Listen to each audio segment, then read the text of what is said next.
nirasya sarva sandeham ekikritya sudarshanam prakashita rahasyam tam bhajami gurumishwaram namashristam manumapi shatriputramatra swarupam rupam tasyagrajamarupurim maturim gushtavatim radha kundam girivaramaho radhikamadavasham prapto yasya pratita kripaya shri gurum tam natosmi vancha kalpatarubhyascha kripa sindubhyaiva cha patitanam pavanebhyo vaishnavebhyo namo namah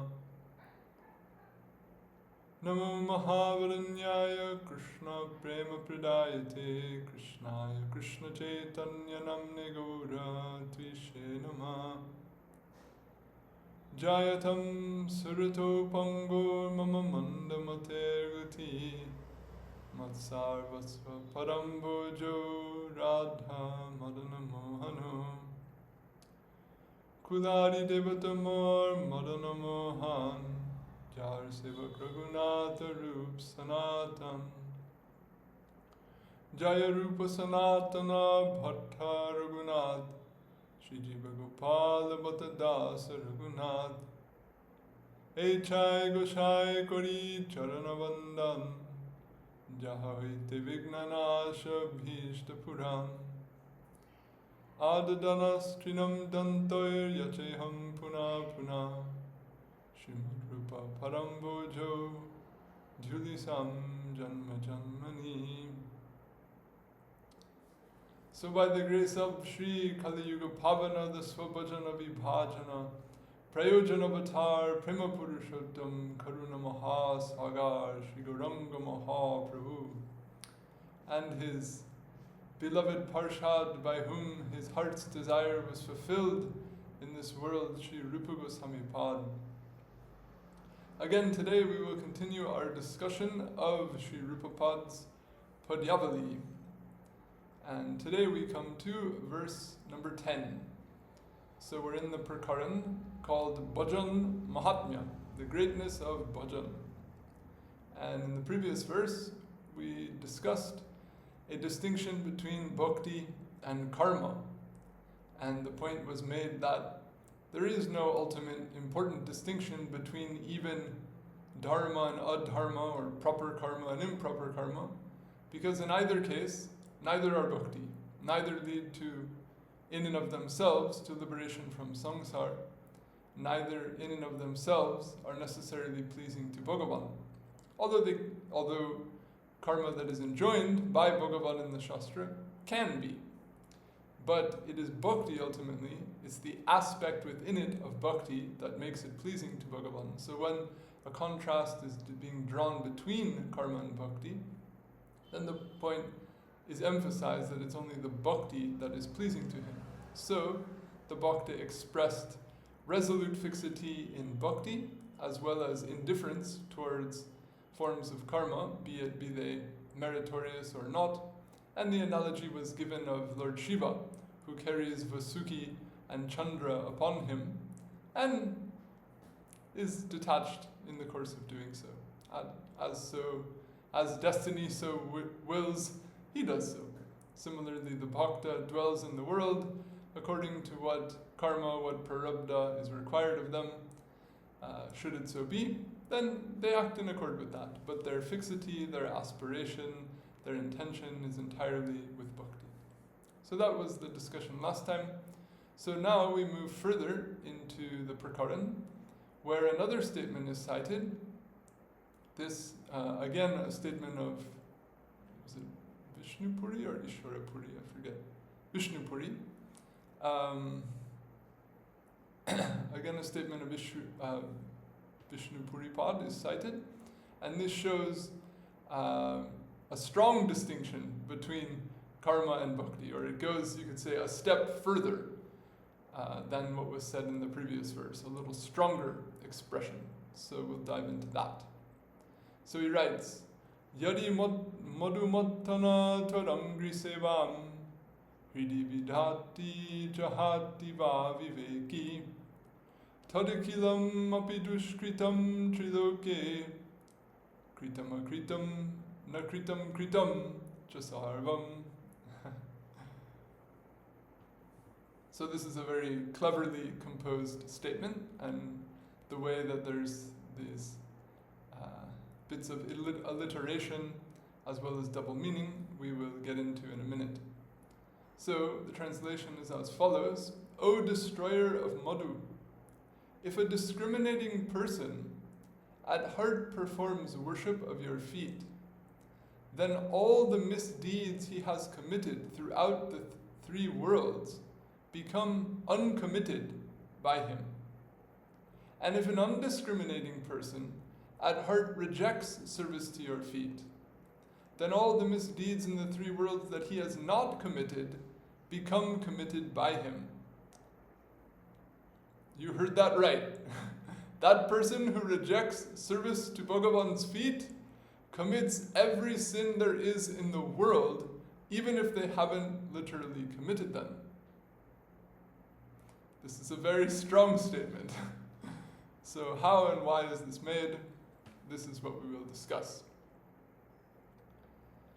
So, let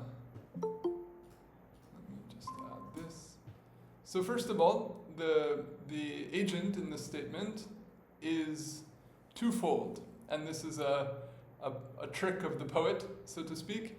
And if you look in the end of the second line, you'll see this compound va vivekī, and I've thrown in a little caret inside the compound to indicate that there's an intentional dual reading of the phrase or of the word.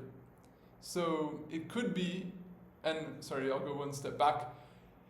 Traditionally, prior to printing presses and in the era of handwritten scribes, there was a general custom to not leave any spaces in manuscripts of Sanskrit texts.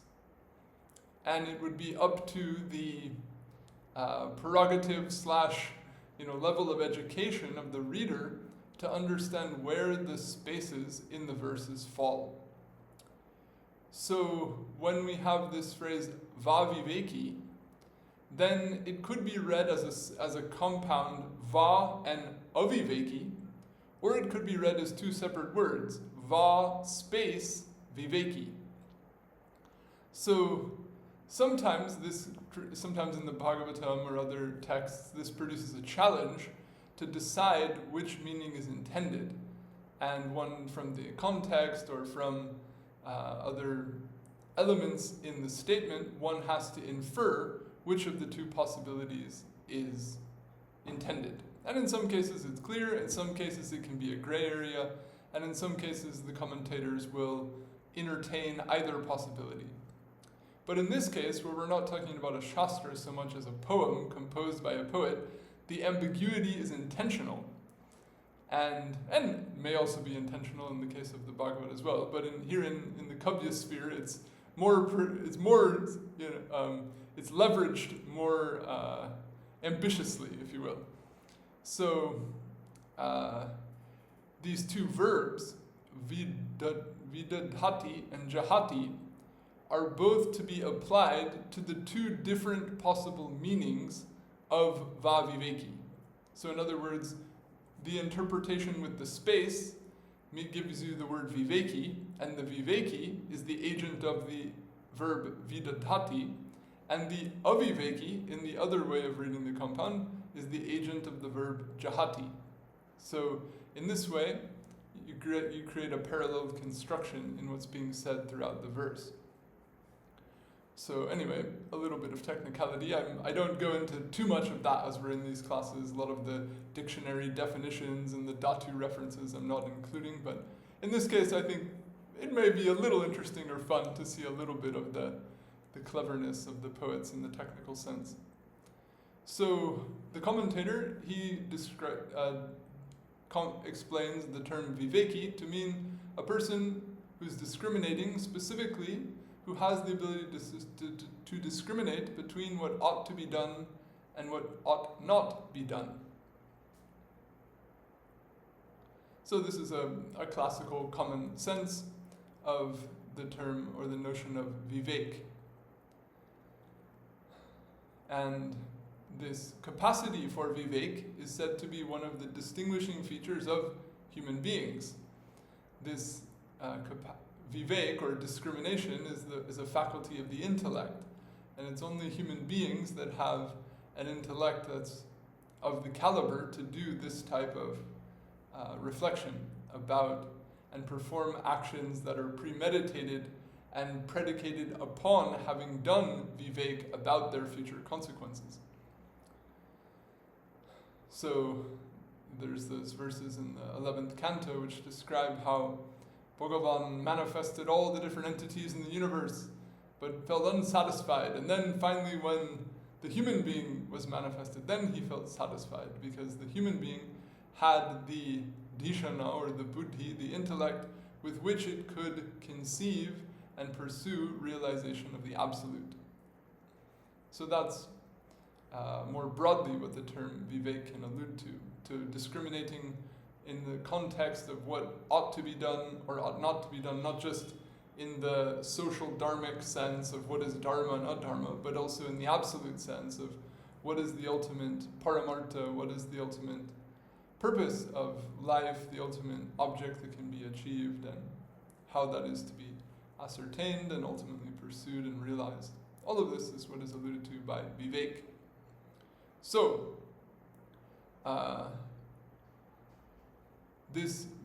those who have vivek, they perform worship of your feet. And those who don't have vivek, don't. So the essential thing that one is blessed to understand, if one utilizes one's discrimination properly, and is blessed with the opportunity to have the access to the information, the association whereby one can do this type of discrimination, then one can understand that worshipping Bhagavan's feet is the thing to be done, without which nothing is to be done. And that there's no thing more worthy of being done than this. So if one is so fortunate to hear Shastra from sadhus, then one can use one's discrimination and come to this understanding. So another thing that's a little bit difficult to translate, but is embedded in the statement, is a type of verb conjugation. So although it's not followed in all cases, here the commentator stresses that this principle is followed, which is a principle whereby verbs are conjugated differently depending on the beneficiary of the action. We don't have anything like this in English, and maybe some other languages do, but I don't know of any language other than Sanskrit that does. Which is to say that the way that you conjugate a verb, if the person for whom it's being done is oneself, then it gets a particular suffix at the end of it, or other affixes within its conjugation. But if it's being done for someone other than oneself, then it gets a different conjugation and form.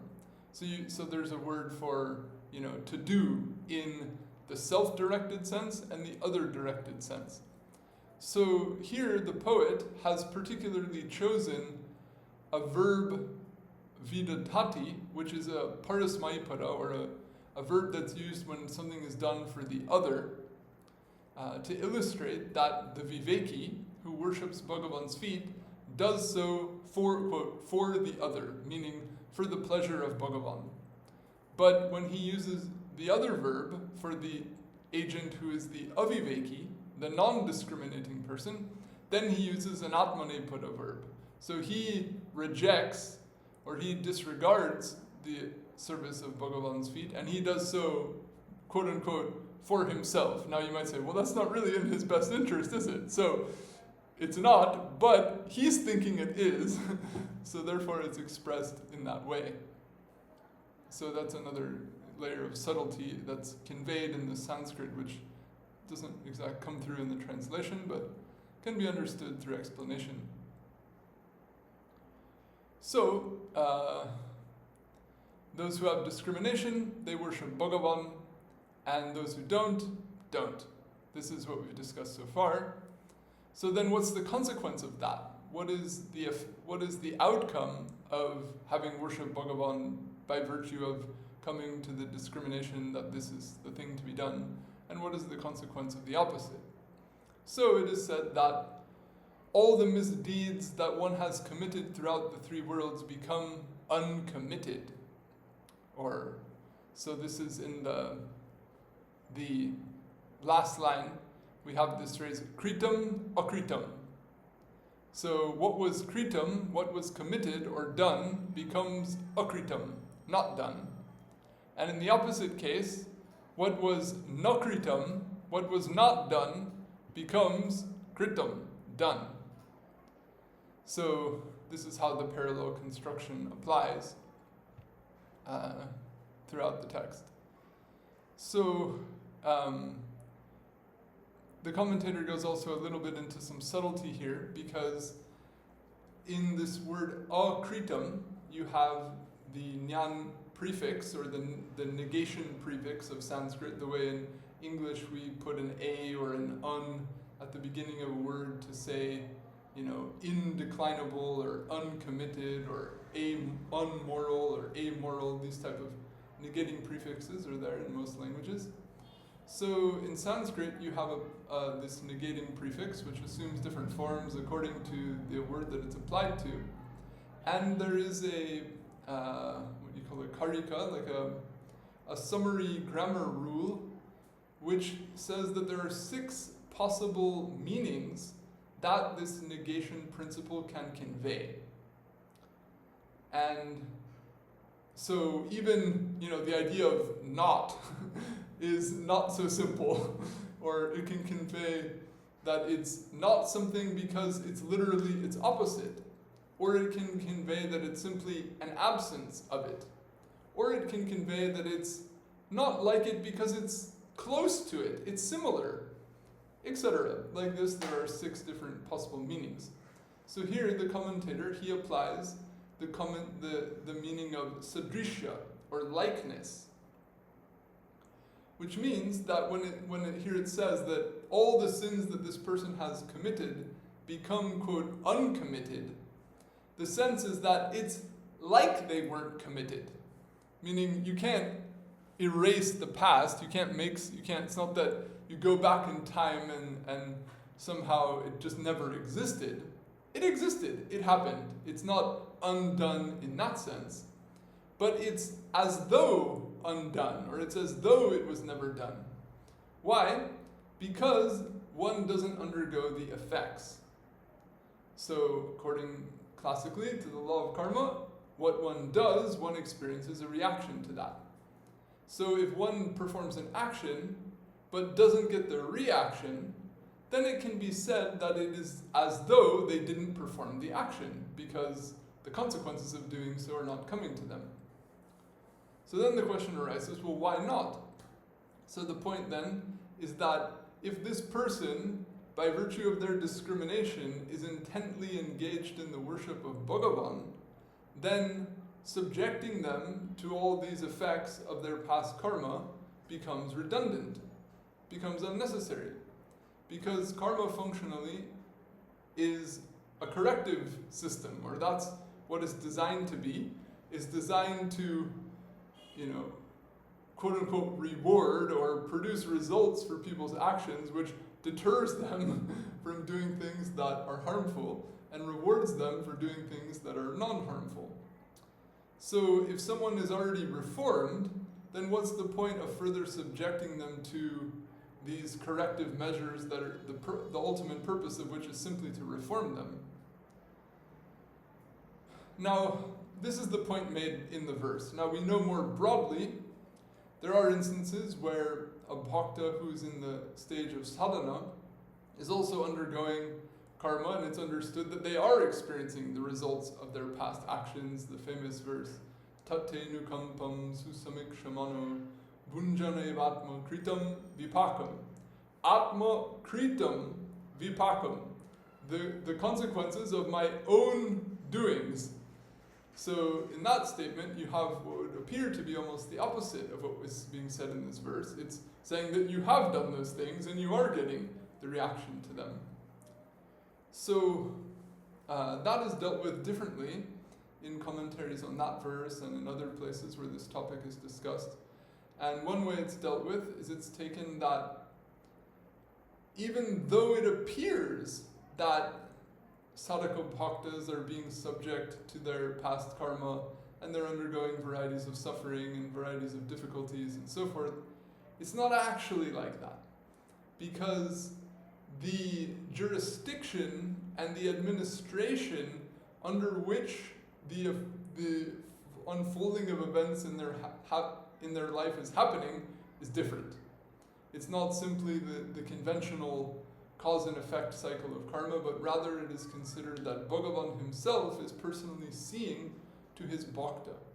And he may so see fit that the karma that was already due to that bhakta, that'll suffice. No need to interfere. That itself will be fine for the sake of that sadhaka's ongoing sadhana and purification. So in that way, it's accommodated. And another point to consider in this regard is the consideration of level. Because in the case of Siddha Bhaktas, we hear that they become completely free from prarabdha karma. This is a point that's stressed by Rupa Gosvami Pad, that Bhakti has the power to even undo prarabdha karma. And so that's an important point that's stressed by our acaryas. Yet, there's an interesting case where Sanatana Gosvami says that although Bhakti has the power to undo prarabdha karma, bhaktas also don't seek that be done. Or in other words, the bhakta is not, craving to have their circumstances changed, but rather the bhakta's emphasis is upon doing bhakti to Bhagavan unconditionally. So then one way Sanatana Goswami ultimately resolves it is that, yes, the bhakta is free from prarabdha karma, but whether they literally, and now again we're talking about a siddha bhakta at this stage, a siddha bhakta is free from prarabdha karma, but whether they actually literally don't experience it or not, is the decision by that which is taken by Bhagavan is deferred to them. Meaning that Bhagavan will remove it if he can see that they'd like it to be removed, but if they unconditionally aren't concerned with removing it, he's not either. Something like this is how it all boils down in a couple of the comments on the Brihad Bhagavatamrita. But anyway, I don't want to elaborate too widely from our topic of discussion here, which is more simply that the actions that were committed become uncommitted. So this is to say that one doesn't undergo the consequences of them in the same way that one would have, because one is engaged in bhakti, because one is in the shelter of Bhagavan, and it is Bhagavan who is functioning then as the Paramatma in the case of that bhakta. And what is allocated by Bhagavan is categorically distinct. Like this, applying some of Jiva's siddhānta from the Bhakti Sandarbha, we can also accommodate these points. But in any case, the overall thing is that to subject a bhakta to purification when they're already pure is redundant. So it's unnecessary, and it's as though they've never committed these things in the past, because there's no point in subjecting them to the effects of them, because those effects can't further help them more so than the good that they're already doing. Okay, so having made this point, then one other thing is drawn out here by the commentator, that it mentions service is done to Bhagavan's feet, quote, at heart. So what can we draw from, why did the poet need to include that? He could have just said service to Bhagavan. Why did he say service at heart, or in the mind? So he says that to stress that, the way the commentator interprets it, that even simply in one's mind, mentally worshipping Bhagavan is so profoundly purifying that it can even, the power of that can even override the effects of all the sins one has committed physically in the physical space with the body. So the subtle, even the subtle most form of worship of Bhagavan has the power to cancel out even the most effects of external action.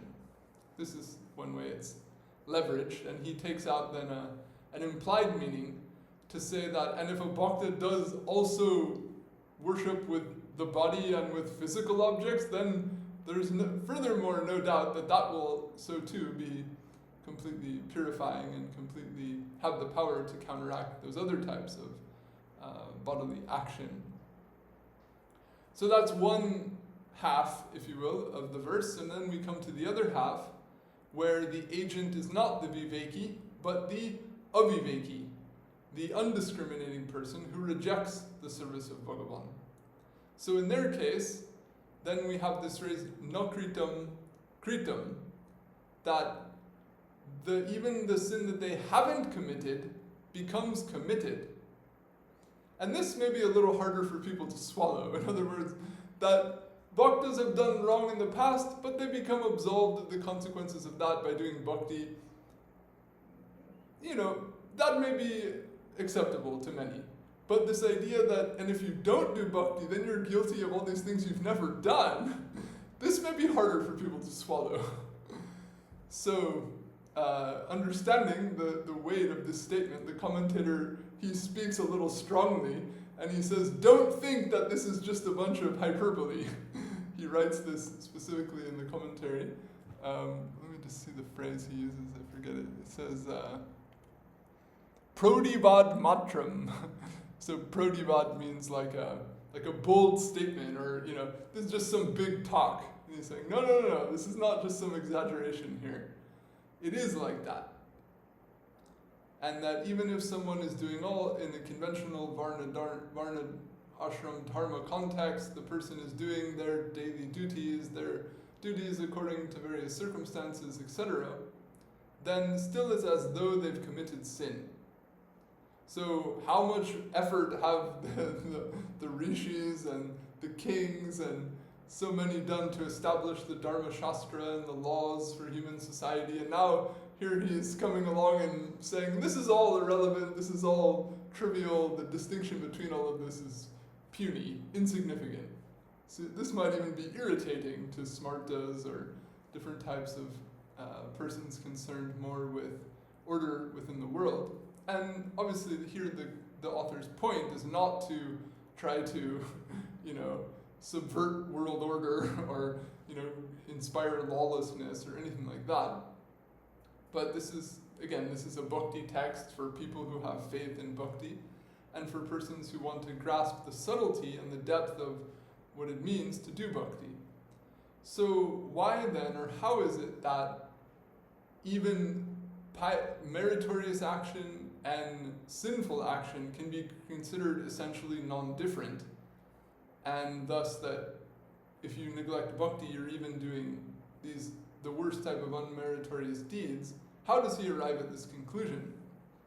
So he takes what you might call a paramartik perspective, or he defines, quote, a misdeed as an act that doesn't lead to moksha, or an act that perpetuates your entanglement in samsara. So if you define a misdeed that broadly, then even all the conventional pious deeds, which lead to, sattvic mental state and lead to prosperity and lead to, decorum in society, all of those things also perpetuate your existence in samsara.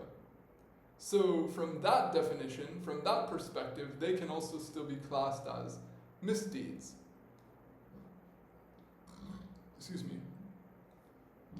So the commentator, he cites some of the main verses that Jiva Gosvami, Kaviraj Goswami, and others cite to show the absolute importance of bhakti in the attainment of liberation, found in the Bhagavatam. So one comes from the first canto in the Vyasa-narada Samvad. So I'll just read my translation here. It says, if one shall reject one's swadharma, worship the lotus feet of hṛdi, and then, being immature, fall from there, So when he says from there, it means from that worship that one was engaged in. And the verse itself doesn't say why, but I've given here what the commentators propose. So one reason you might have, quote, fallen from the worship is that you died. In other words, before you achieved success, you had to give up the body. That's one way it's interpreted. Second interpretation is that you may have committed aparad. You may have contradicted and gone, quote, away from the worship by doing something that's antithetical to it. And the third interpretation, these are Sri Goswami, Jiva Gosvami, Chakravarti Pad, is that one may have vasanas or the lingering subconscious impressions for various activities and enjoyments that are not related to that worship, and one may commit some misdeeds or stray from one's practices because of those psychological conditions. So, nevertheless, even if any or all of that happens, he says, what sort of inauspiciousness befall one? Meaning, actually, there's nothing inauspicious for that person. In other words, if you're in the mud, and then you just remain in the mud, you're just dirty. And if you get mostly out of the mud, but then slip and get a little back in, is that bad? No, that's great. You're quite clean.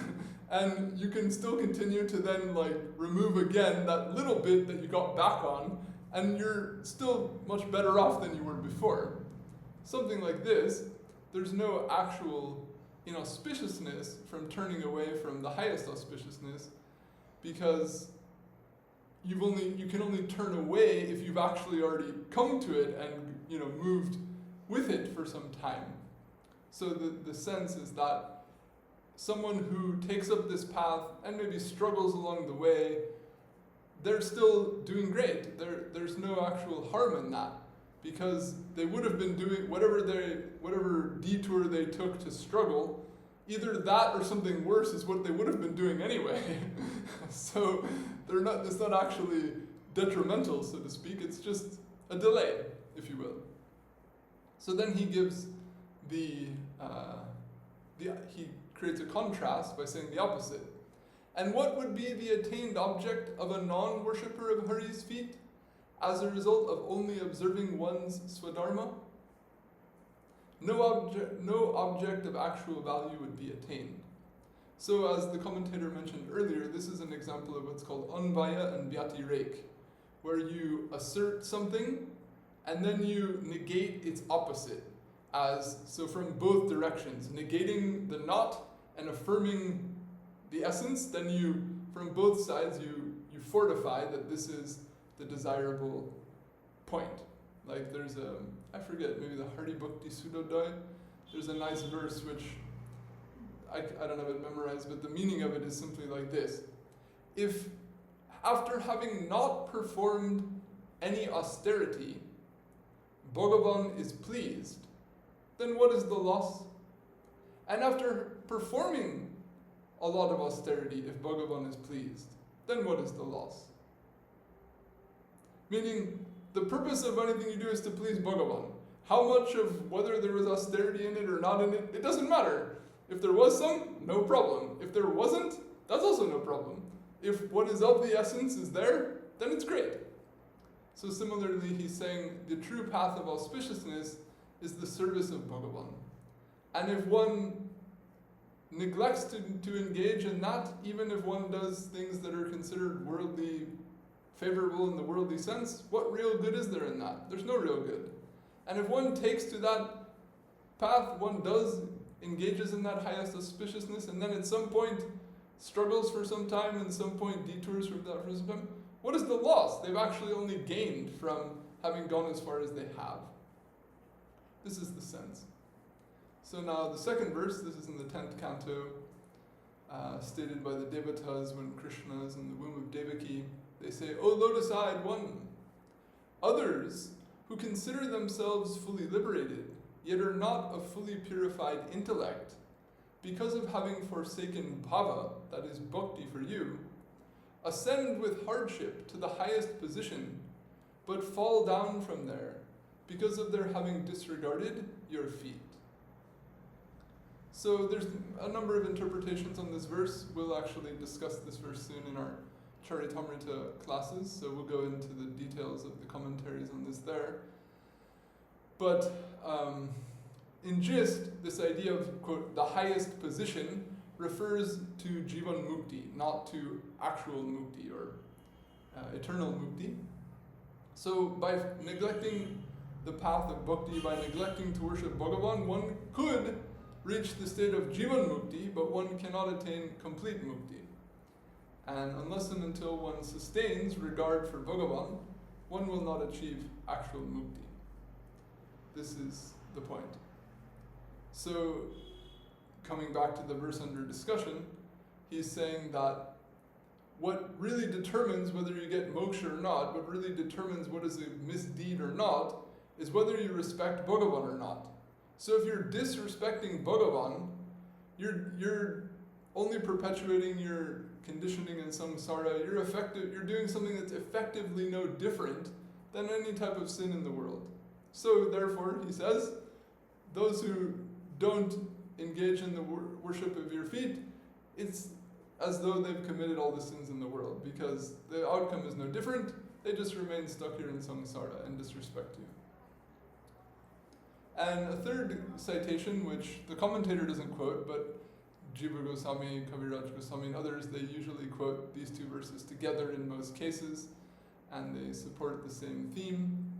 So this comes in the 11th canto, where it is said, those persons among the varnas and ashramas who do not worship and thus disrespect the Purusha himself, the source of the self, Ishvara, become deviated from their position and fall down.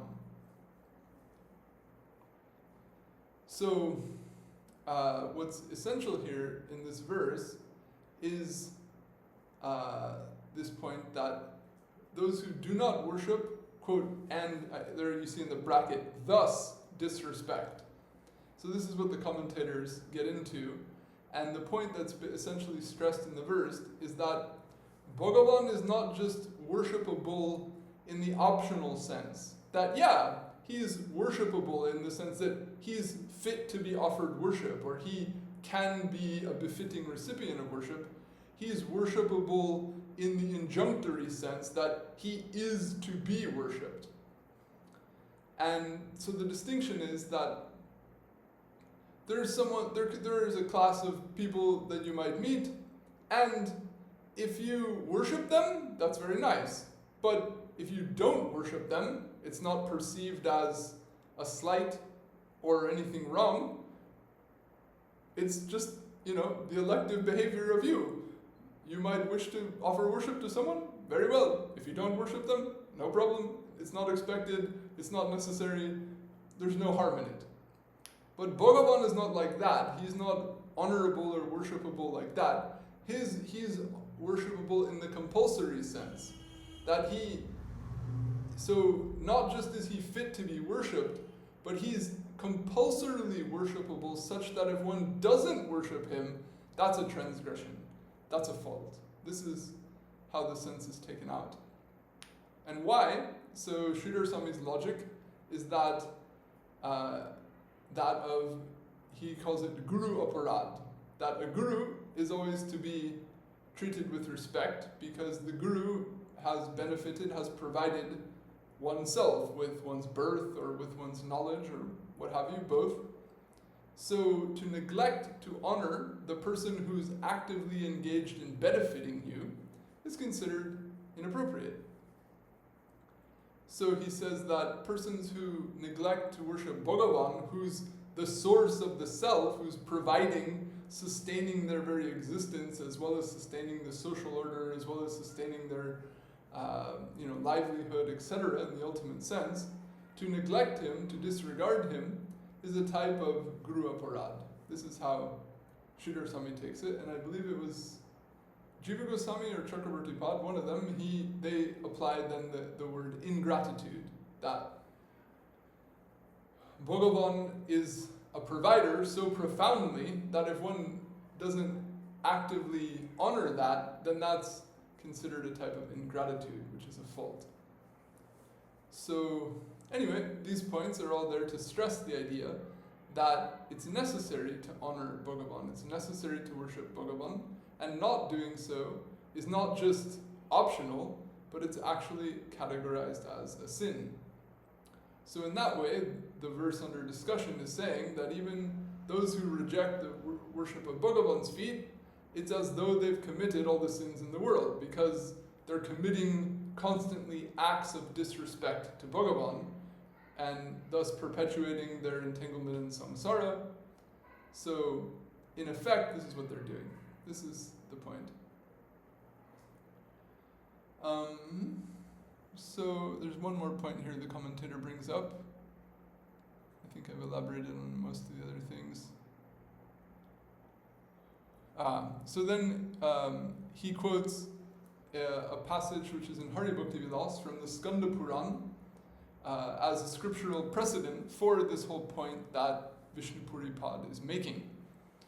So I'll just read the translation here.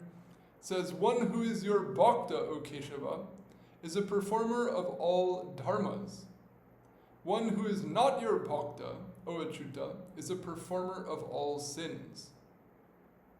Even a dharma committed by your bhaktas becomes dharma, O Achyuta, and even dharma committed by non-bhaktas of Hari becomes sin."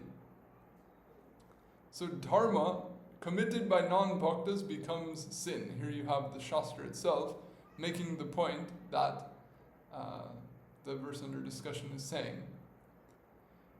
So Sanatana Gosvami, he gives a comment here in the Hari Bhakti Vilas, because this Skanda Puran passage is from there, cited there. And guess what the comment is? It's exactly on point with these same verses in the Bhagavatam, which is that any act of austerity or yoga or dharma or what have you is considered to become sin when it is done with disrespect for Bhagavan, or when it's not done out of regard for Bhagavan. So this is the underlying theme throughout. And in the commentary, he cites another verse, which he also cites elsewhere in Hari Bhakti Vilas, which is quite nice. It says, "When he of lotus eyes is pleased, then enemies can become friends, poison can become salutary, and adharma can become dharma. And when the opposite occurs, the opposite ensues." Meaning when Hari is not pleased, then friends can become enemies, nutriments can become poison, and dharma can become adharma. So that's essentially the point being made in the verse, that dharma becomes adharma, or that when bhakti is absent.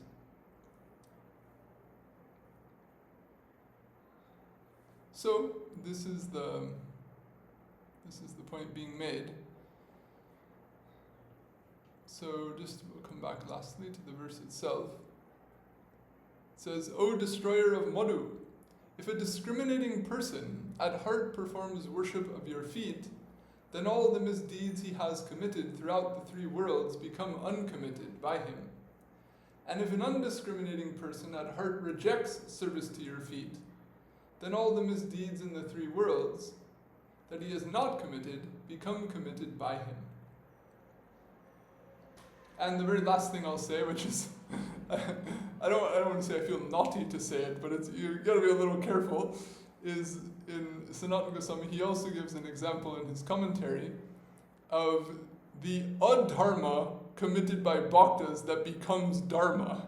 And this is not the kind of thing we want to encourage, because people's minds can rationalize so much nonsense to convince themselves that it's bhakti, and I'm not really eager to give any gas on that fire, so to speak.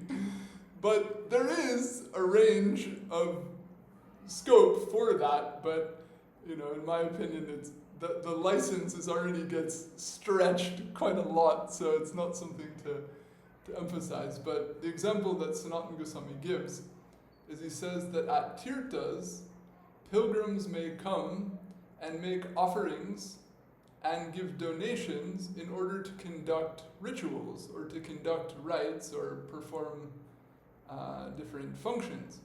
And bhaktas living at those tirthas, they may, perform those functions or do those acts to assist those pilgrims. So, when they do so, what's happening here? I don't know. When they do so, then they may accept more than was required to perform the ritual or the function. In other words, they might be given a bunch of donations, and they might not need everything that they were given in order to conduct the rite that the donations were given for. So what to do with the balance? So Sanatana Gosvami says it's a sin to keep the balance. But because bhaktas may keep it for the sake of Bhagavan, or for the sake of doing further service to Bhagavan, then they're going to act or perform an act of bhakti with those means, then it's that sin becomes not a sin. This is how he gives an example of how adharma can become dharma. Now, if we take that as a license to go around and start collecting all kinds of money from people and then keeping it for ourselves and saying, I'm going to use it for bhakti, which is sadly what has happened all over the world so many times in so many cases historically, then this is highly problematic, and we can say that my 2 cents on the topic is that if a bhakta does it innocently, or if it just happens unintentionally on a given occasion, someone happens to give, they accept and they utilize, but they're not scheming, or they're not planning, or they're not running projects with overhead, and they're not doing programs that require regular funding and like turning this into kind of a discrete half business operation, then okay, Sanatana Goswami's words must have some scope of application. But when this is done premeditatedly, and this is done on a large scale, then it becomes something else. And as it's said elsewhere, that dharma performed with illegitimately accumulated funds never produces a proper result. So this is the other side of the coin.